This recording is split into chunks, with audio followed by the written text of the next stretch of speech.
من توی اوکلند، تو شهرسازی اوکلند زیاد میبینم اینه که اکثرا پاساژها دو تا خیابون رو به هم وصل میکنن.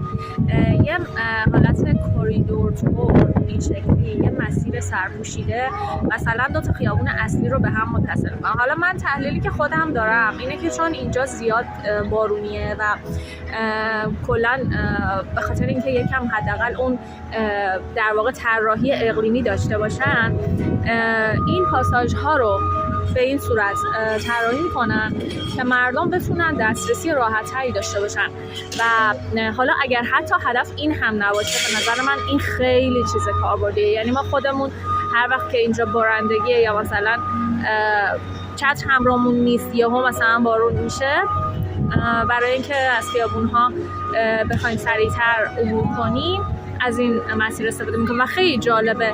حالا من میرم داخلش هم ببینیم که الان این خیابون اصلیه و دقیقاً سمت مقابل این، بعد اینا هر دوتاشون خیابون‌های خیلی پرتردد و دقیقاً خیابون اصلی دیگه این شکلی هست.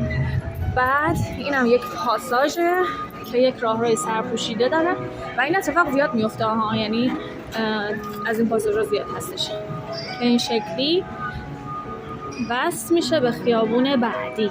حالا الان میرم خیابون بعدی رو به شما نشون میدم. ذره خوشگلی‌های پاساژ ببینیم.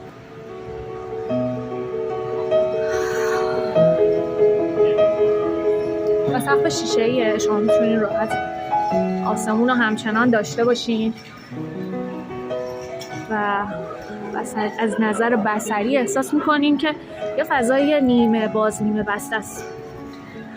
و در انتها به خیابون بعدی خیلی راحت و خیلی سریع و خیلی شیک و مجلسی دسترسی دارید.